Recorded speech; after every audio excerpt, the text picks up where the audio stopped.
Good morning. आज हम वैद्युत आवेश एवं क्षेत्र, electric charge and field, NCERT chapter 1 के वीडियो 25 लेकर के मिल रहे हैं। आज के हम इस वीडियो में एनसीईआरटी न्यूमेरिकल 1.15 से बात करेंगे। पिछला क्लास में हम एनसीईआरटी न्यूमेरिकल 1.13 तक बनाए थे और आज के हम इस वीडियो में एनसीईआरटी न्यूमेरिकल 15 से बात करेंगे, 15 से बनाना स्टार्ट करेंगे। इससे पहले हम आपको बता दें कि लाइव क्लास मंडे से स्टार्ट होगा, सोमवार से स्टार्ट होगा। लाइव क्लास सोमवार से स्टार्ट होगा और सोमवार से लाइव क्लास जो स्टार्ट होगा उसकी टाइमिंग अलग होगी। लाइव क्लास जो सोमवार से स्टार्ट होगा उसकी टाइमिंग अलग होगी। लाइव क्लास सोमवार से 10 से 11 और 11 से 12 होगा। लाइव क्लास की टाइमिंग सोमवार को 10 से 11 और 11 से 12 होगी।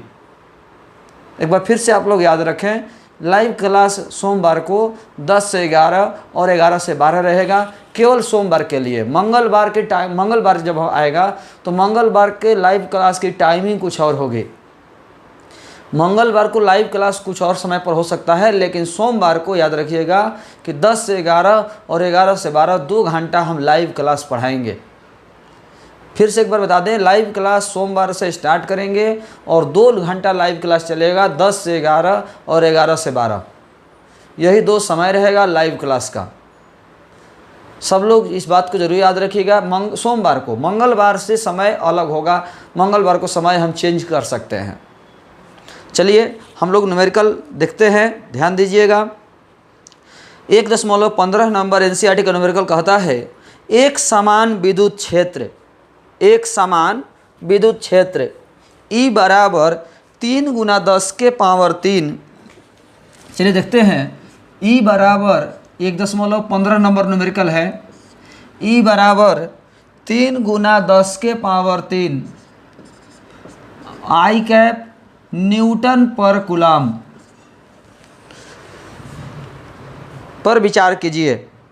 इस क्षेत्र के 10 सेंटीमीटर भुजा वाला, फर्स्ट प्रश्न, इस क्षेत्र के 10 सेंटीमीटर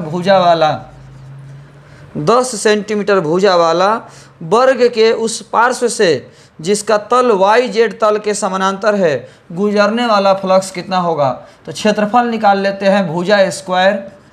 क्षेत्रफल बराबर 10 × 10 के पावर -2 का स्क्वायर। तो A बराबर 10 के पावर -1 का स्क्वायर।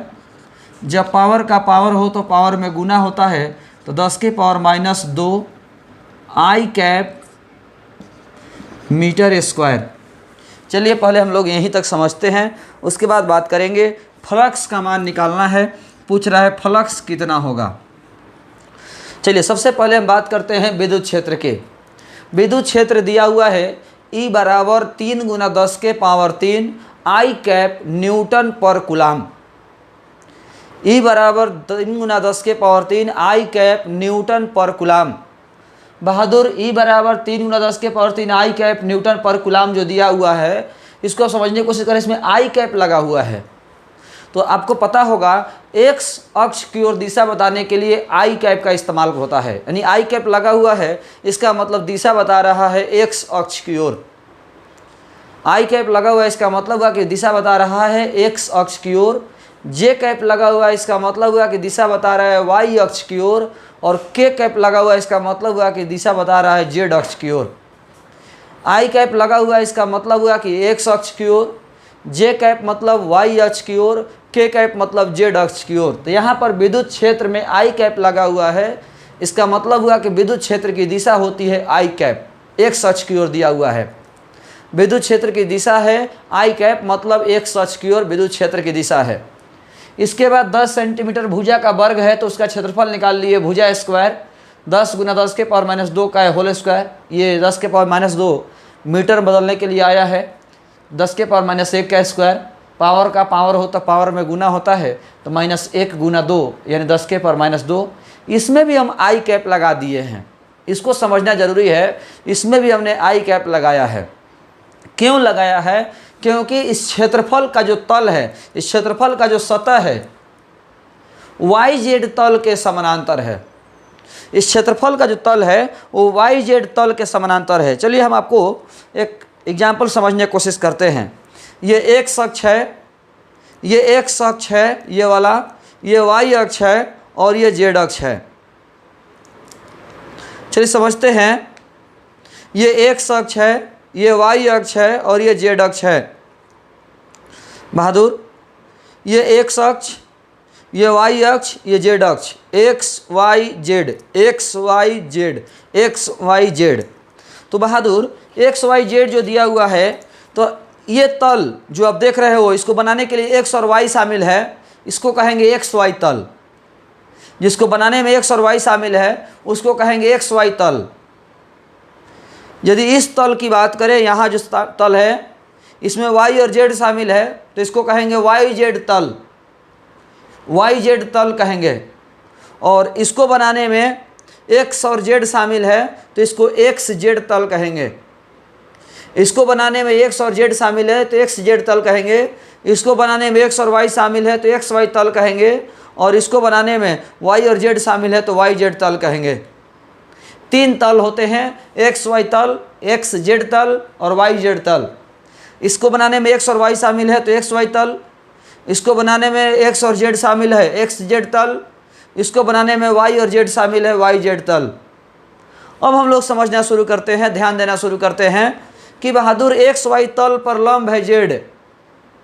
एक्स वाई तल के क्षेत्रफल की दिशा हो जाएगी जेड की ओर। क्यों? क्योंकि एक्स वाई तल पर लंब है जेड, एक्स वाई तल पर लंब है जेड, एक्स जेड तल पर लंब है वाई, एक्स जेड तल पर लंब है वाई, वाई जेड तल पर लंब है एक्स, वाई जेड तल पर लंब है एक्स, एक्स वाई पर लंब है Y, Y Z X Z पर लंब है वाई और वाई जेड पर लंब है एक्स।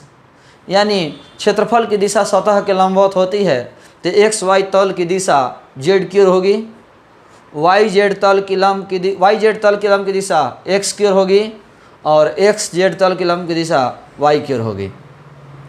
बहादुर याद रखिएगा, प्रश्न में वाई जेड तल की बात किया है। फिर से एक बार चर्चा कर दें।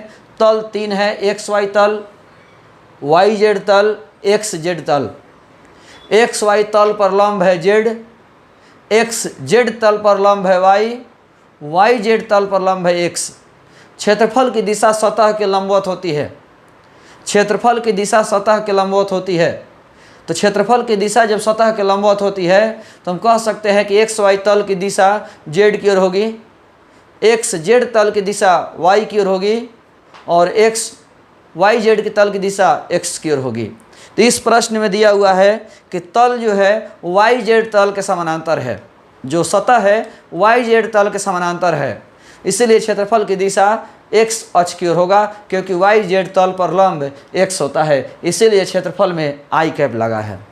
इतना जो ज़्यादा हमें स्पीच दिए वो इस बात को केवल बताने के लिए कि यहाँ पर आई कैप कैसे हुआ है। हम केवल ये बताने के लिए इतना देर से स्पीच दिए कि यहाँ पर आई कैप कैसे लगा, क्षेत्रफल की दिशा एक्स अक्ष की ओर कैसे होगा। तो क्षेत्रफल की दिशा एक्स अक्ष की ओर इसलिए होगा क्योंकि इसका तल वाई जेड के समानांतर है और वाई जेड पर लंब होता है एक्स, इसलिए क्षेत्रफल की दिशा एक्स अक्ष की ओर है। तो विद्युत क्षेत्र भी है एक्स अक्ष की ओर, क्षेत्रफल भी है एक्स अक्ष की ओर। विद्युत क्षेत्र है एक्स अक्ष की ओर, क्षेत्रफल भी है एक्स अक्ष की ओर, दोनों एक ही दिशा में है, थीटा बराबर 0 डिग्री। विद्युत क्षेत्र है एक्स अक्ष की ओर, क्षेत्रफल भी है एक्स अक्ष की ओर, दोनों एक ही दिशा में हो गया, थीटा बराबर 0 डिग्री। तो फाई निकालना है, फाई बराबर ई ए कॉस थीटा, फाई बराबर ई ए कॉस थीटा।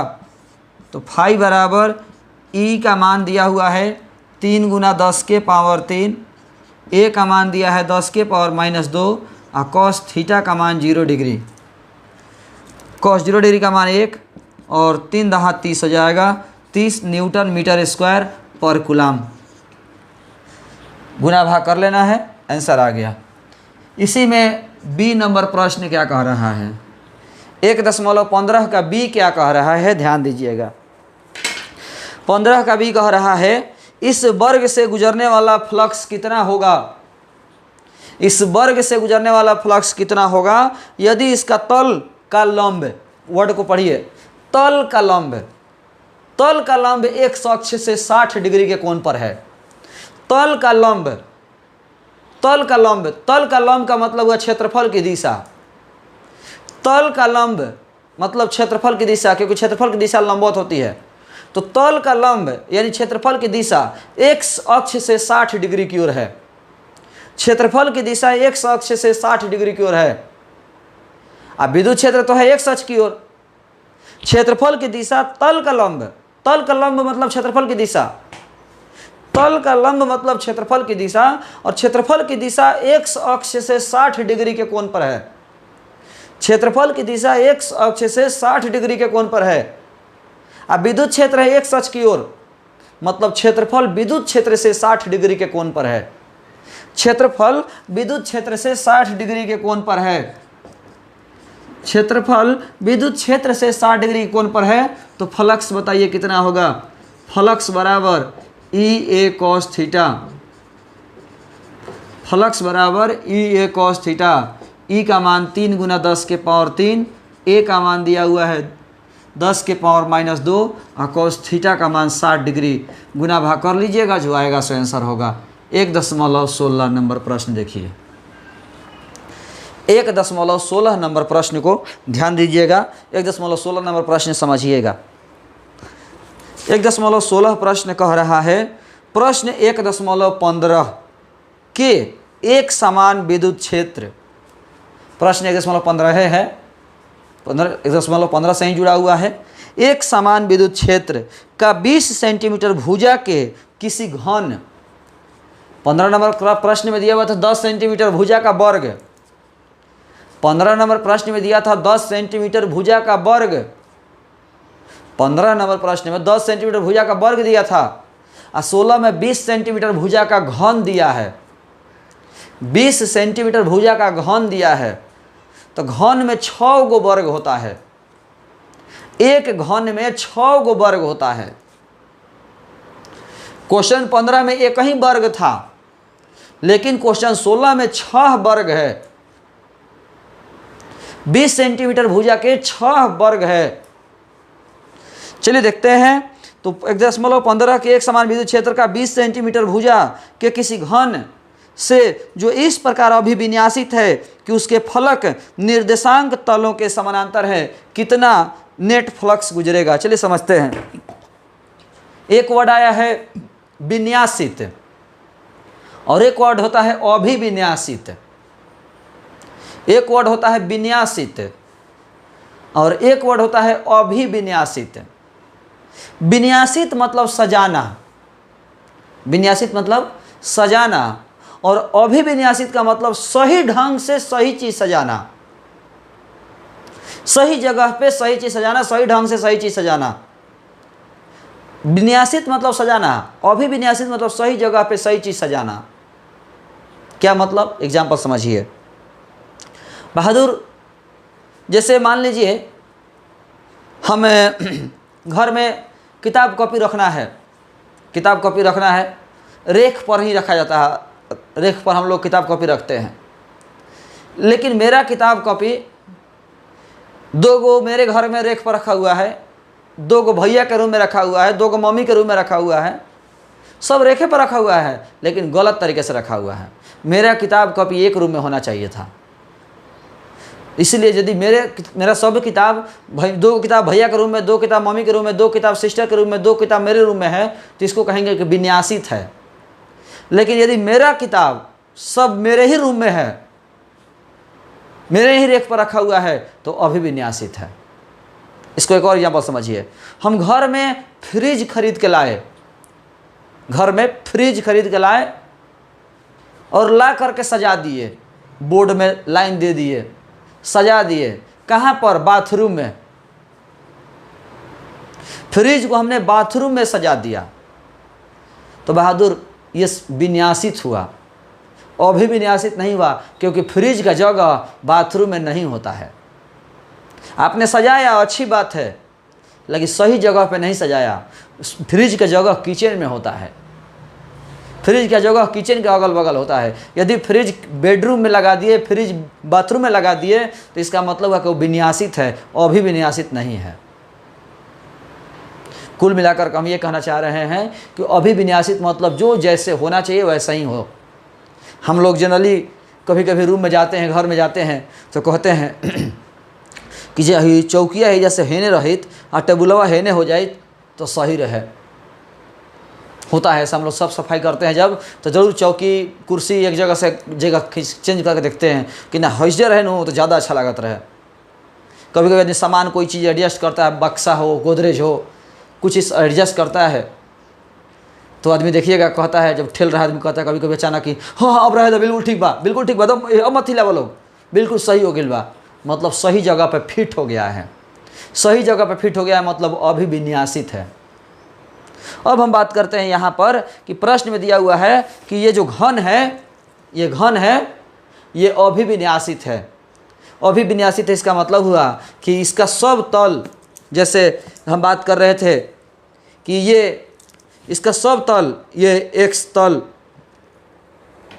ये वाई तल जो आप देख रहे हो, ये एक्स तल, ये वाई तल, और इधर हो जाएगा जेड तल, इधर तीनों, तो ये निर्देशांक तलों के समानांतर है। यदि इसके सब फलक, अब देखिए जब ऐसे रखे हुए हैं, एक पेन मेरा इधर आया है देख लीजिए, तो यदि अब हम बात करें तो ये फलक इसके समानांतर हुआ, ये फलक इसके समानांतर हुआ, और नीचे वाला फलक इसके समानांतर हो गया। यानी यदि बुक घन ऐसे रखा जाए, बिल्कुल तिरछा नहीं, ऐसे नहीं, जब हम ऐसे रखेंगे तो कोई भी फलक किसी के समानांतर नहीं है, एक्स अक्ष, वाई अक्ष, जेड अक्ष की ओर नहीं है, क्योंकि इसमें 3 गो अक्ष है। देखिए एक इधर गया है, एक इधर गया है, एक इधर आया है, और एक इधर जाएगा। 3 गो अक्ष है, एक्स अक्ष, वाई अक्ष, जेड अक्ष। तो सभी तल इसके निर्देशांक तलों के समानांतर बिल्कुल ऐसे रखा हुआ है, तिरछा तिरछी नहीं, ऐसे ऐसे नहीं, दम बिल्कुल सीधा रखा हुआ है। तब कहता है कि बताइए कि घन से गुजरने वाला फ्लक्स कितना होगा। तब बताइए कि घन से गुजरने वाला फ्लक्स कितना होगा। चलिए हम लोग एग्जाम्पल के माध्यम से समझते हैं। चूंकि 15 में दिया हुआ है, मान लीजिए कि एक्स अक्ष की ओर है, ये जो बता रहा है ये विद्युत क्षेत्र है एक्स अक्ष की ओर, विद्युत क्षेत्र है एक्स अक्ष की ओर, विद्युत क्षेत्र है एक्स अक्ष की ओर। तो इस तल के क्षेत्रफल की दिशा 6 गो वर्ग है ना, घन में 6 गो वर्ग होता है, तो इस तल के क्षेत्रफल की दिशा इधर होगी। विद्युत क्षेत्र भी इधर है, दोनों एक ही दिशा में हुआ, थीटा बराबर 0 डिग्री। इस तल के क्षेत्रफल की दिशा इधर होगी, अब विद्युत क्षेत्र भी इधर है, दोनों एक ही दिशा में है, थीटा बराबर 0 डिग्री। इस तल के क्षेत्रफल की दिशा इधर होगी, इस तल के क्षेत्रफल की दिशा इधर होगी, विद्युत क्षेत्र इधर है, 90 डिग्री का कोण बना। इस तल के क्षेत्रफल की दिशा इधर होगी, विद्युत क्षेत्र इधर है, 90 डिग्री का कोण बना। इस तल के क्षेत्रफल की दिशा इधर होगी, विद्युत क्षेत्र इधर है, 90 डिग्री का कोण बना। इस तल के क्षेत्रफल की दिशा इधर होगी, विद्युत क्षेत्र इधर है, 90 डिग्री का कोण बना। और इस तल के क्षेत्रफल की दिशा इधर होगी, विद्युत क्षेत्र उधर है, 180 डिग्री का कोण बना। यानी ये वाला 0 डिग्री, ये 180 डिग्री, ये 90 डिग्री, 90 डिग्री, 90 डिग्री, 90 डिग्री, यानी 4 गो सतह का 90 डिग्री कोण बना, एक सतह का 0 डिग्री कोण बना, और एक सतह का 90 डिग्री कोण बना, सॉरी 180 डिग्री कोण बना। चलिए हम लोग देखते हैं। प्रश्न 16 में दिया हुआ है कि 20 सेंटीमीटर भुजा का 20 सेंटीमीटर भुजा का घन है, तो इसका क्षेत्रफल हो जाएगा 1 वर्ग का, घन में 6 गो वर्ग होता है, तो 1 वर्ग का क्षेत्रफल हो गया भुजा स्क्वायर, 1 वर्ग का क्षेत्रफल हो गया भुजा स्क्वायर, 20 गुना 10 के पावर -2 का होल स्क्वायर, ए बराबर 400 गुना 10 के पावर -4 मीटर स्क्वायर। विद्युत क्षेत्र तो ऑलरेडी दिया हुआ है एक्स अक्ष की ओर, विद्युत क्षेत्र ऑलरेडी दिया हुआ है एक्स अक्ष की ओर। अभी हमने बताया कि क्षेत्रफल की दिशा अलग अलग है, क्षेत्रफल के दिशा अलग अलग है। विद्युत क्षेत्र है एक्स अक्ष की ओर, लेकिन क्षेत्रफल इधर भी है, इधर भी है, इधर भी है, इधर भी है, इधर भी है, इधर भी है। मतलब विद्युत क्षेत्र से क्षेत्रफल 4 बार 90 डिग्री का कोण बना रहा है, एक बार 0 डिग्री और एक बार 180 डिग्री। चलिए हम लोग समझते हैं। इसीलिए घन से गुजरने वाला फ्लक्स, घन से गुजरने वाला फ्लक्स, घन से गुजरने वाला फ्लक्स बराबर फाई, घन से गुजरने वाला फ्लक्स बराबर फाई, फाई बराबर ई ए कॉस 0 डिग्री, एक बार 0 डिग्री, ई ए कॉस 180 डिग्री, एक बार 0 डिग्री, एक बार 180 डिग्री। आगे देखते हैं, ई ए कॉस 90 डिग्री प्लस ई ए कॉस 90 डिग्री प्लस ई ए कॉस 90 डिग्री प्लस ई ए कॉस 90 डिग्री। 4 गो सतह का 90 डिग्री कोण बनाया, एक गो 0 डिग्री का और एक 180 डिग्री का। 0 डिग्री का तो 1 हो गया, 180 डिग्री का -1 हो गया, और कॉस 90 डिग्री का तो सब 0 हो जाता है, तो 0 गुना 0 गुना 0 गुना 0, तो फाई बराबर ई ए माइनस ई ए, फाई बराबर 0 न्यूटन मीटर स्क्वायर पर कूलम। अब कोई स्टूडेंट कह सकते हैं कि सर ई और ए का मान नहीं बैठाए हैं, बैठाने से भी कोई फ़ायदा नहीं, 0 हो जाएगा। बैठाएंगे तो भी 0 होगा, नहीं बैठाएंगे तो भी 0 होगा। बैठाएंगे तो भी 0 होगा, नहीं बैठाएंगे तो भी 0 होगा। 1.17 नंबर प्रश्न ध्यान दीजिए। 1.17 नंबर प्रश्न क्या कह रहा है?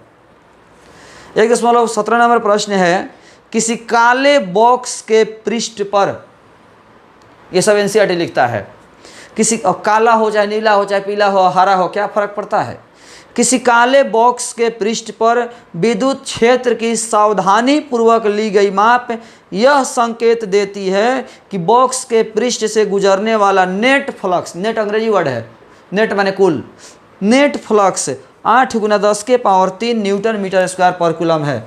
फ्लक्स का मान दिया हुआ है 8 × 10⁻³ न्यूटन मीटर स्क्वायर पर कूलम। फ्लक्स का मान दिया हुआ है 8 × 10⁻³ न्यूटन मीटर स्क्वायर पर कूलम। तो कह रहा है कि बॉक्स के भीतर नेट आवेश कितना है, बॉक्स के भीतर नेट आवेश कितना है, Q बराबर कितना है, फाई बराबर 1/ε0 इंटू Q, फाई बराबर 1/ε0 इंटू Q, तो Q बराबर ε0 इंटू फाई, Q बराबर ε0 का मान 8.85 × 10⁻⁻12 और फाई का मान 8 × 10⁻³ गुना भाग कर लीजिएगा, जो आएगा सो आंसर हो जाएगा। इसी का सेकंड प्रश्न देखिए। फाई का मान दिया था, Q का मान निकालना था, फाई का मान दिया था, Q का मान निकालना था, फाई का मान दिया हुआ था, Q का मान निकालना था। फाई बराबर 1/ε0 इंटू Q, Q बराबर ε0 इंटू फाई, ε0 का मान बैठा दिए, फाई का मान बैठा दिए, गुना भाग कर लीजिएगा, जो आएगा सो आंसर होगा।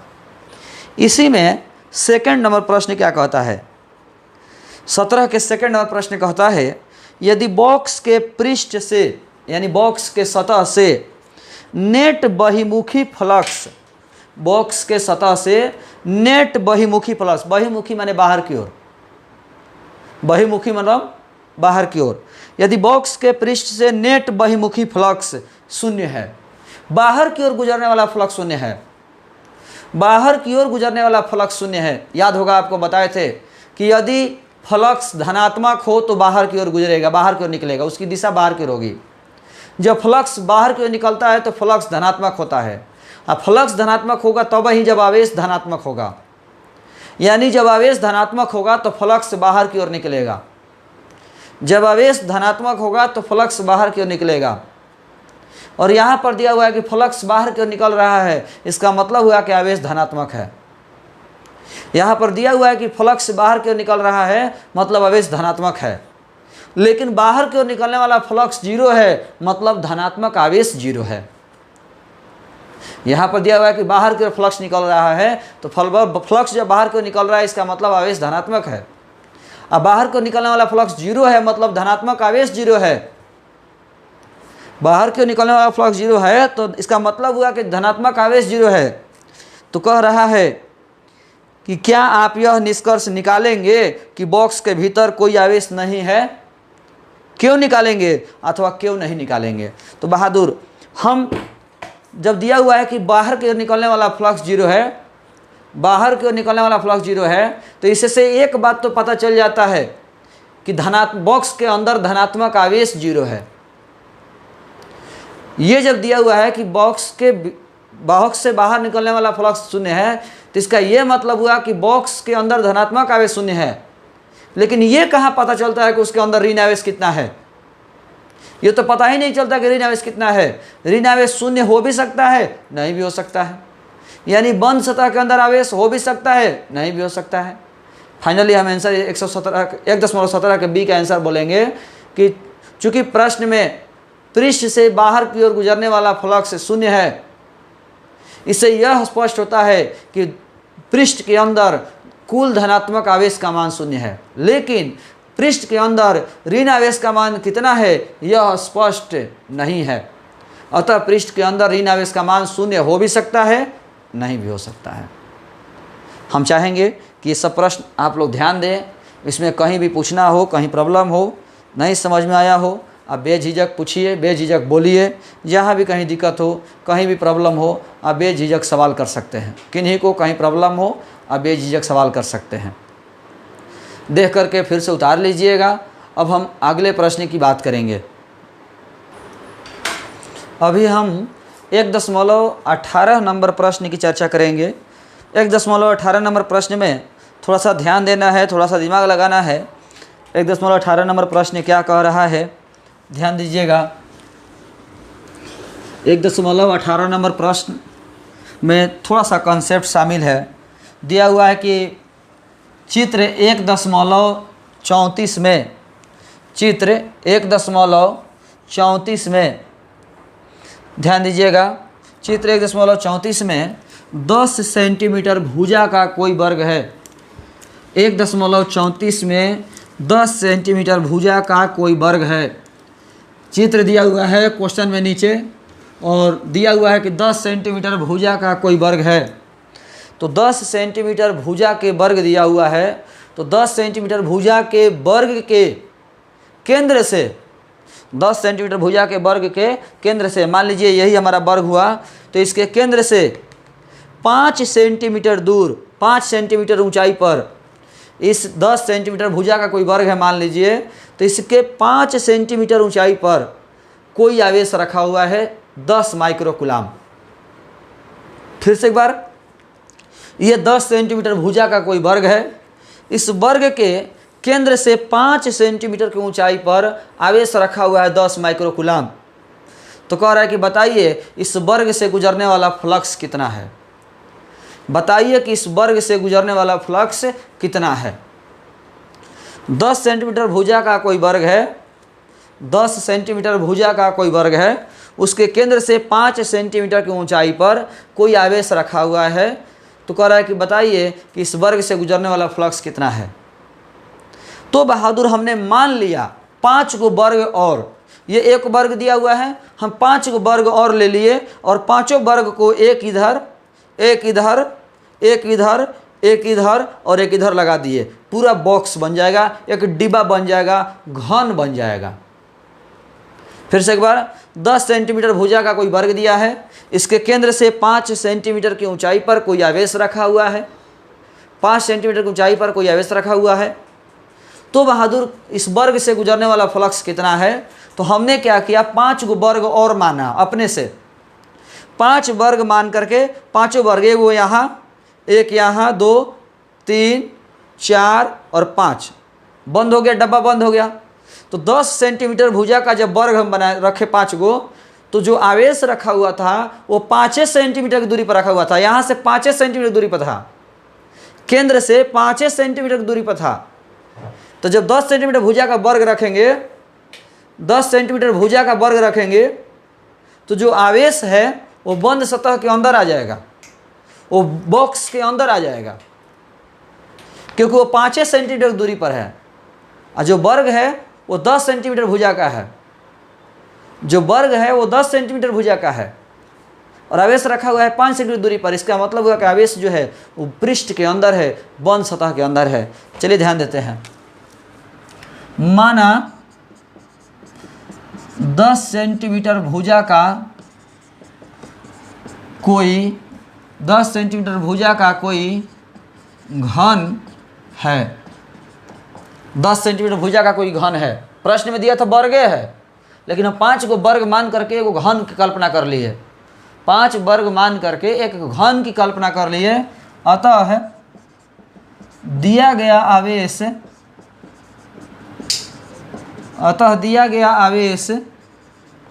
घन के अंदर, दिया गया आवेश घन के अंदर आ जाता है, दिया गया आवेश घन के अंदर आ जाता है। जो दिया गया आवेश है वो घन के अंदर आ जाता है। अतः घन से गुजरने वाला फ्लक्स, अतः घन से गुजरने वाला फ्लक्स, घन से गुजरने वाला फ्लक्स कितना है? तो फाई। घन से गुजरने वाला फ्लक्स कितना है? फाई। फाई बराबर 1/ε0 इंटू क्यू। चाहे ऐसे मत लीजिए, घन से गुजरने वाला फ्लक्स 1/ε0 इंटू क्यू। तो बहादुर घन से गुजरने वाला फ्लक्स दिया हुआ है, घन से गुजरने वाला फ्लक्स दिया है, और हमें वर्ग से गुजरने वाला फ्लक्स चाहिए। घन से गुजरने वाला फ्लक्स दिया है, हमें वर्ग से गुजरने वाला फ्लक्स चाहिए। तो घन में 6 गो वर्ग होता है, 6 गो वर्ग से गुजरने वाला ये फ्लक्स है, 6 वर्ग से गुजरने वाला फ्लक्स है। हमें 1 वर्ग से गुजरने वाला फ्लक्स चाहिए। ये 6 वर्ग से गुजरने वाला फ्लक्स है, हमें 1 वर्ग से गुजरने वाला फ्लक्स चाहिए।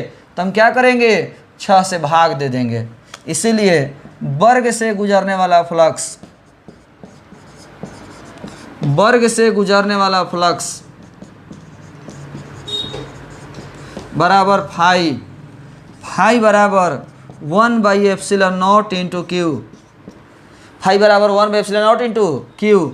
और इसमें 6 से भाग दे देंगे, जो आएगा उसमें 6 से भाग दे देंगे। तो फाई बराबर क्यू का मान दिया है 10 माइक्रोकूलम, 10 × 10⁻⁻6 बाटा ε0 का मान 8.85 × 10⁻12 और गुना में 6। जो भी आएगा उसमें 6 से भाग दे दिए, न्यूटन मीटर स्क्वायर पर कूलम। पहले हमने घन की कल्पना किया और घन से गुजरने वाला फ्लक्स निकाल लिया, घन की कल्पना किया और घन से गुजरने वाला फ्लक्स निकाल लिया। घन से गुजरने वाला फ्लक्स मतलब 6 गो सतह से गुजरने वाला फ्लक्स। घन से गुजरने वाला फ्लक्स मतलब 6 सतह से गुजरने वाला फ्लक्स। तो 6 गो वर्ग से गुजरने वाला फ्लक्स दिया हुआ है, और हमें चाहिए 1 वर्ग से गुजरने वाला फ्लक्स। तो 6 से भाग दे दिए। 6 वर्ग से गुजरने वाला फ्लक्स दिया था, तो हम 6 से भाग दे दिए, 1 वर्ग से निकल गया। चलिए अगला हम प्रश्न की बात करते हैं। 1.18 था, 1.19 नंबर प्रश्न की बात करते हैं। 1.19 नंबर प्रश्न कह रहा है कि 2 माइक्रोकूलाम का कोई बिंदु आवेश, 2 माइक्रोकूलाम का कोई बिंदु आवेश किसी किनारे पर 9 सेंटीमीटर किनारे वाले किसी घनीय गाउसीय पृष्ठ के केंद्र पर स्थित है। 2 माइक्रोकूलाम का आवेश है, आवेश दिया है 2 माइक्रोकूलाम, और ये जो आवेश है 9 सेंटीमीटर भुजा वाले किसी घन के अंदर स्थित है। 2 माइक्रोकूलाम का कोई आवेश है जो 9 सेंटीमीटर भुजा वाले किसी घन के केंद्र पर स्थित है, घन के केंद्र के अंदर है। तो बताइए कि घन से गुजरने वाला नेट फ्लक्स कितना है, फाई कितना है? तो घन से गुजरने वाला फ्लक्स बराबर 1/ε0 इंटू क्यू, 1/ε0 इंटू क्यू। तो फाई बराबर 1/ε0 का मान 8.85 × 10⁻12, क्यू का मान 2 × 10⁻6। गुना भाग कर दीजिए, जो आएगा सो आंसर होगा। अब इस न्यूमेरिकल से ये पता चला कि यहाँ पर भुजा जो दिया हुआ है 9 सेंटीमीटर, भुजा जो दिया है 9 सेंटीमीटर, इसका तो कहीं इस्तेमाल ही नहीं हुआ। इसका मतलब हुआ कि किसी बंद सतह से गुजरने वाला फ्लक्स, किसी बंद सतह से गुजरने वाला फ्लक्स बंद सतह के आकार पर निर्भर नहीं करता। मतलब 9 सेंटीमीटर की जगह पर 50 सेंटीमीटर होता ना तो आंसर उतना ही आता, 20 सेंटीमीटर भी होता ना तो आंसर उतना ही आता, 40 सेंटीमीटर भी होता ना तो आंसर उतना ही आता। यानी एक ऑब्जेक्टिव यहाँ से आ गया। ऑब्जेक्टिव आप नोट कर सकते हैं कि किसी बंद सतह से गुजरने वाला फ्लक्स बंद सतह के आकार पर निर्भर नहीं करता है। किसी बंद सतह से गुजरने वाला फ्लक्स बंद सतह के आकार पर निर्भर नहीं करता है, इसीलिए यहाँ पर 9 सेंटीमीटर का इस्तेमाल नहीं हुआ। गुना भाग कर लीजिएगा। 1.20 नंबर प्रश्न देखिए। 1.20 नंबर प्रश्न कहता है किसी बिंदु आवेश के कारण उस बिंदु को केंद्र मानकर खींचे गए 10 सेंटीमीटर त्रिज्या के गोलीय गाउसीय पृष्ठ पर वैद्युत फ्लक्स इतना है। 10 सेंटीमीटर त्रिज्या के गोलीय गाउसीय पृष्ठ पर विद्युत फ्लक्स का मान दिया हुआ है -1 × 10⁻³ न्यूटन मीटर स्क्वायर पर कूलम। 10 सेंटीमीटर त्रिज्या के गोलीय गाउसीय पृष्ठ पर वैद्युत फ्लक्स का मान इतना है। पहला प्रश्न, यदि गाउसीय पृष्ठ की त्रिज्या दोगुनी कर दी जाए तो पृष्ठ से कितना फ्लक्स गुजरेगा। यदि त्रिज्या को डबल कर दिया जाए, 10 से 20 कर दिया जाए तो फ्लक्स का मान कितना होगा। यदि त्रिज्या डबल कर दिया जाए तो फ्लक्स का मान कितना होगा। तो अभी जस्ट हमने बताया कि आकार पर फ्लक्स का मान निर्भर नहीं करता है। अभी हमने जस्ट बताया कि आकार पर फ्लक्स का मान निर्भर नहीं करता है, यानी फ्लक्स जो है अपरिवर्तित रहेगा, अपरिवर्तित होगा। क्योंकि अपरिवर्तित क्यों होगा, क्योंकि फ्लक्स से बंद सतह से गुजरने वाला फ्लक्स, बंद सतह से गुजरने वाला फ्लक्स, बंद सतह से गुजरने वाला फ्लक्स बंद सतह के आकार पर निर्भर नहीं करता है, बंद सतह के आकार पर निर्भर नहीं करता है। अभी हमने बताया कि बंद सतह से गुजरने वाला विद्युतीय फ्लक्स बंद सतह के आकार पर निर्भर नहीं करता, इसलिए त्रिज्या डबल भी कर दीजिएगा, 4 गुना भी कर दीजिएगा तो भी विद्युत फ्लक्स का मान नहीं बदलेगा, विद्युत फ्लक्स का मान उतना ही रहेगा। सेकंड प्रश्न 1.20 का सेकंड प्रश्न कह रहा है कि यदि बॉक्स के कहा गया, सेकंड प्रश्न कह रहा है कि बिंदु आवेश का मान कितना होगा, Q का मान कितना होगा। तो सूत्र होता है फाई बराबर 1/ε0 इंटू Q, फाई बराबर 1/ε0 इंटू Q। तो Q बराबर हो जाएगा ε0 इंटू फाई। तो Q बराबर ε0 का मान 8.8 5 × 10⁻12 और फाई का मान 1 × 10⁻3। यहाँ पर आवेश का मान, फाई का मान माइनस में दिया है, इसीलिए आवेश का मान ऋणात्मक होगा। जो भी आएगा आवेश का मान ऋणात्मक होगा। 1.21 नंबर प्रश्न देखिए। 1.21 नंबर प्रश्न कह रहा है, ध्यान दीजिएगा, 10 सेंटीमीटर त्रिज्या के चालक गोले पर अज्ञात परिमाण का आवेश है। 10 सेंटीमीटर त्रिज्या के कोई गोला है, एक गोला है जिसकी त्रिज्या दिया हुआ है 10 सेंटीमीटर, एक गोला है जिसकी त्रिज्या दिया हुआ है 10 सेंटीमीटर और इस गोला पर अज्ञात परिमाण का आवेश है। मतलब इस गोला पर कितना आवेश है ये पता नहीं है, इस गोला पर कितना आवेश है ये पता नहीं है।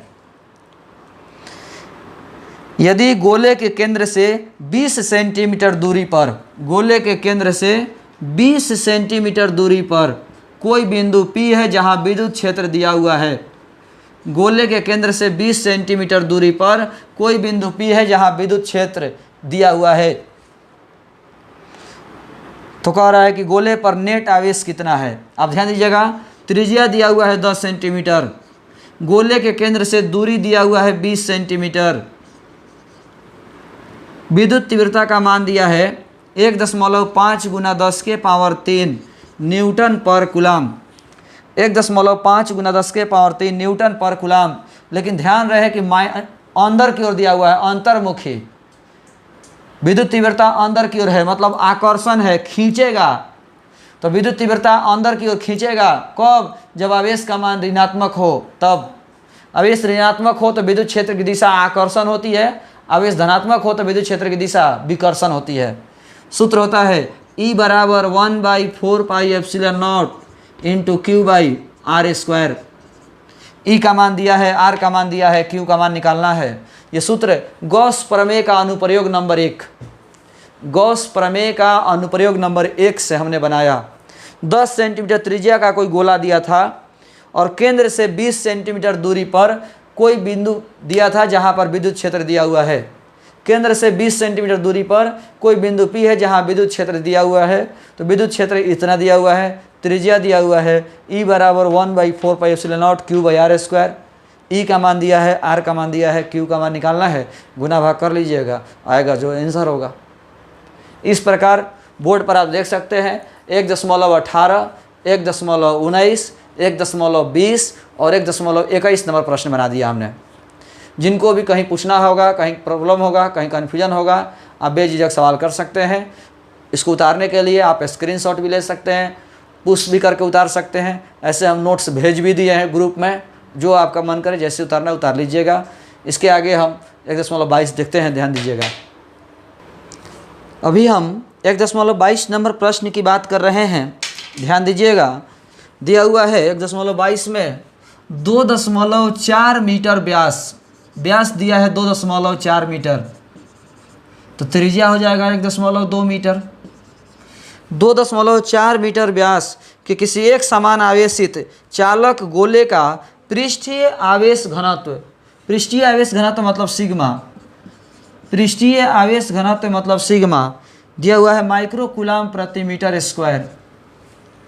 तो पहला प्रश्न, गोले पर आवेश कितना है, Q का मान कितना है, सिग्मा बराबर आवेश बटा क्षेत्रफल, सिग्मा बराबर आवेश बटा क्षेत्रफल, आवेश बराबर सिग्मा इंटू क्षेत्रफल, आवेश बराबर सिग्मा इंटू क्षेत्रफल हो जाएगा 4πr², 4πr²। सिग्मा का मान दिया है, R का मान दिया है, गुना भाग कर लीजिएगा, जो आएगा सो आंसर होगा।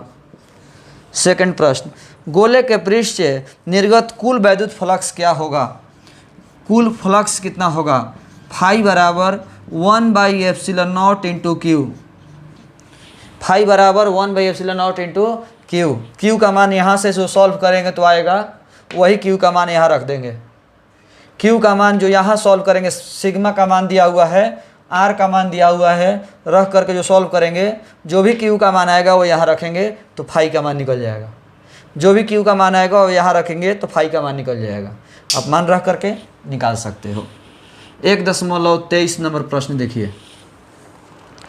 1.23 नंबर प्रश्न दिया हुआ है कि कोई अनंत रैखिक आवेश 2 सेंटीमीटर दूरी पर, दूरी दिया है 2 सेंटीमीटर, 2 सेंटीमीटर दूरी पर 9 × 10⁻⁴ न्यूटन पर कूलाम विद्युत क्षेत्र उत्पन्न करता है। 9 × 10⁻⁴ न्यूटन पर कूलाम विद्युत क्षेत्र उत्पन्न करता है। तो कह रहा है कि रैखिक आवेश घनत्व ज्ञात कीजिए, लैम्डा ज्ञात कीजिए। आवेश का रैखिक घनत्व लैम्डा ज्ञात कीजिए। सूत्र होता है E बराबर 1/4πε0 2 λ/r, 1/4πε0 2 λ/r। E का मान दिया है, R का मान दिया हुआ है, लैम्डा का मान निकालना है। कहाँ से? तो गॉस प्रमेय के अनुप्रयोग नंबर 2 से। कहाँ से? गॉस प्रमेय का अनुप्रयोग नंबर 2 से। दूरी दिया हुआ था, विद्युत क्षेत्र दिया हुआ था, आवेश का रैखिक घनत्व निकालना था, लैम्डा निकालना था। सूत्र हमने बैठा दिया, सॉल्व कर देंगे, आंसर आ जाएगा। 1.24 प्रश्न देखिएगा। 1.24 नंबर जो प्रश्न है वो एग्जाम के दृष्टि से इम्पोर्टेंट है। 1.24 नंबर प्रश्न थ्योरी के रूप में भी पढ़ना है और ऑब्जेक्टिव के रूप में भी। 1.24 नंबर जो प्रश्न है उसको थ्योरी के रूप में भी पढ़ना है और ऑब्जेक्टिव के रूप में भी। 2 बड़ी पतली धातु की प्लेटें एक दूसरे के समानांतर एवं निकट हैं। 2 बड़ी पतली धातु की प्लेटें एक दूसरे के समानांतर एवं निकट है। दो धातु का प्लेट है, ये प्लेट 1, ये प्लेट 2, दोनों एक दूसरे के समानांतर है और निकट है। इनके भीतरी फलकों पर प्लेटों के पृष्ठीय आवेश घनत्व के चिन्ह विपरीत हैं। इनके भीतरी सतह पर पृष्ठीय आवेश घनत्व के चिन्ह विपरीत हैं, मतलब एक वो धनात्मक है तो एक वो ऋणात्मक है, तथा इनका परिमाण 17 × 10⁻22 कूलाम पर मीटर स्क्वायर है। दोनों में सिग्मा दिया हुआ है, दोनों के पृष्ठीय आवेश घनत्व का मान दिया हुआ है, सिग्मा का मान दिया है 17 × 10⁻22 कूलाम पर मीटर स्क्वायर। पहली प्लेट के बाह्य क्षेत्र में, दूसरी प्लेट के बाह्य क्षेत्र में तथा प्लेटों के बीच में विद्युत क्षेत्र ई ज्ञात कीजिए। 3 प्रश्न दिया हुआ है। फर्स्ट प्रश्न है, पहला प्लेट के बाहर निकालिए विद्युत क्षेत्र, यहाँ पर कितना होगा, यहाँ पर विद्युत क्षेत्र कितना होगा। तो धन आवेश, पहले इसके कारण विद्युत क्षेत्र निकालेंगे तो विकर्षण होगा, ये इसके कारण निकालेंगे तो विकर्षण होगा, धक्का देगा अपने से दूर मतलब इधर। इसके कारण विद्युत क्षेत्र निकालेंगे तो धक्का देगा अपने से दूर मतलब इधर। ऋण आवेश के कारण, इसके कारण विद्युत क्षेत्र निकालेंगे तो आकर्षण होगा, खींचेगा अपनी ओर मतलब इधर। दोनों हो गया विपरीत दिशा में, दोनों हो गया विपरीत दिशा में, तो विपरीत दिशा में हो गया तो माइनस होगा। इसीलिए बिंदु P पर कुल विद्युत क्षेत्र, बिंदु P पर कुल विद्युत क्षेत्र बराबर E बराबर E1 माइनस E2। क्यों? क्योंकि विपरीत है, विपरीत है इसलिए minus 1/2 sigma by epsilon not minus 1/2 sigma by epsilon not घट जाएगा, 0 हो जाएगा। अब सवाल है कि sir 1/2 sigma by epsilon not कहाँ से आया, 1/2 सिग्मा बाई एप्सिलॉन नॉट कहाँ से आया। तो 1/2 सिग्मा बाई एप्सिलॉन नॉट जो है हम पढ़ाए हैं आवेश के अनुप्रयोग 3, गॉस प्रमेय का अनुप्रयोग 3 में पढ़ाया है हमने कि आवेश के समतल चादर के कारण किसी बिंदु पर विद्युत क्षेत्र, आवेश के समतल चादर के कारण किसी बिंदु पर विद्युत क्षेत्र, आवेश के समतल चादर के कारण किसी बिंदु पर विद्युत क्षेत्र 1/2 सिग्मा बाई एप्सिलॉन नॉट होता है। तो दोनों विपरीत दिशा में है इसलिए घट गया है, और दोनों बराबर है तो 0 हो गया। सेकंड प्रश्न में दिया हुआ है, दूसरी प्लेट के बाह्य क्षेत्र में, दूसरी प्लेट के बाह्य क्षेत्र में अबरी बार जो है ये दोनों प्लेट, ये है फर्स्ट प्लेट, सेकंड प्लेट, इस पर भी सिग्मा, इस पर भी सिग्मा, एक पर धनात्मक एक पर ऋणात्मक, एक पर धनात्मक एक पर ऋणात्मक। इस बार दिया हुआ है कि बिंदु P जो है दूसरी प्लेट के बाह्य क्षेत्र में है, तो इसके कारण निकालेंगे तो विकर्षण होगा, धक्का देगा अपने से दूर मतलब इधर। ऋण आवेश आकर्षण होगा, खींचेगा अपनी ओर मतलब इधर। फिर से दोनों विपरीत दिशा में है। बिंदु P पर कुल विद्युत क्षेत्र, बिंदु P पर कुल विद्युत क्षेत्र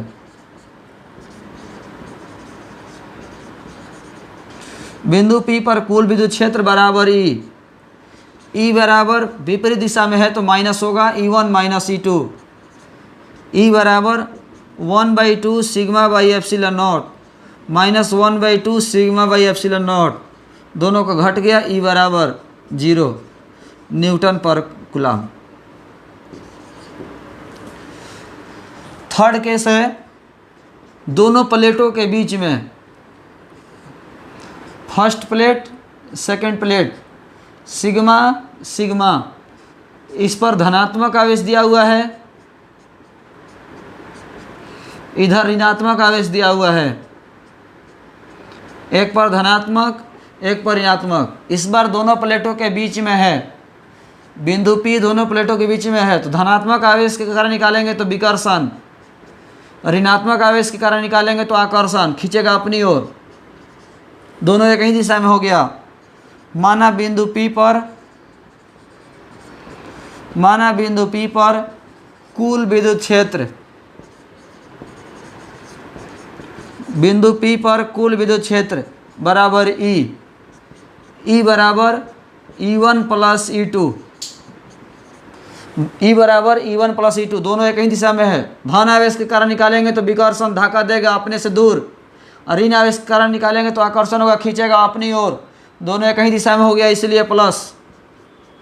तो 1/2 sigma by epsilon not plus 1/2 sigma by epsilon not, दोनों को जोड़ देंगे तो हो जाएगा सिग्मा बाई एप्सिलॉन नॉट।